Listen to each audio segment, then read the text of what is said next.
वजीर फाइनेंस हरीश राव ने कहा है कि बीजेपी कायदीन के पास काम कम और बातें ज्यादा हैं। इतवार के रोज हरीश राव ने रियासती वजीर दाखिला महमूद अली के हमरा संगारेड्डी में मुख्तलिफ तरक्याती प्रोग्रामों का इफ्तिताह अंजाम दिया। उन्होंने डबल बेडरूम यूनिट्स के इस्तिफादा कुनिंदगान में चाबियां तकसीम की। इस मौके पर एमएलसी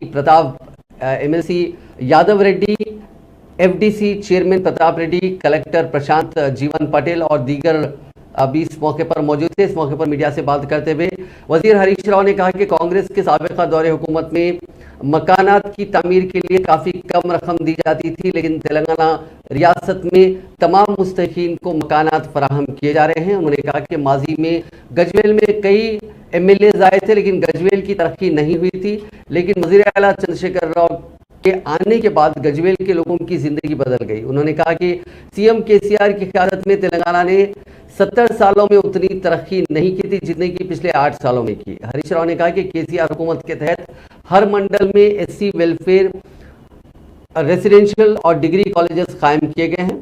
इस मौके पर वजीर दाखिला महमूद अली ने भी मुख्तलिफ इजलासों से खिताब किया। उन्होंने कहा कि टीआरएस पार्टी गरीब आवाम की पार्टी है। उन्होंने कहा कि जब से टीआरएस बरसर इख्तिदार आई है, रियासत में हिंदुओं और मुसलमानों के बीच कोई तफरीक किए बगैर सभी की फलाह के लिए काम किया जा रहा है। उन्होंने कहा कि 29 रियासतों में गुजरात सबसे नाकाम रियासत है, तो फिर तेलंगाना एक मिसाली रियासत बन चुकी है।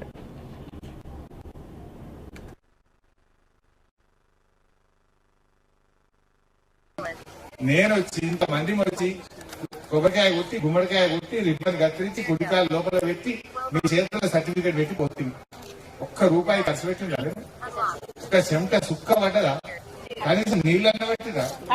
నీళ్ళు కూడా పట్టకపోతుంది.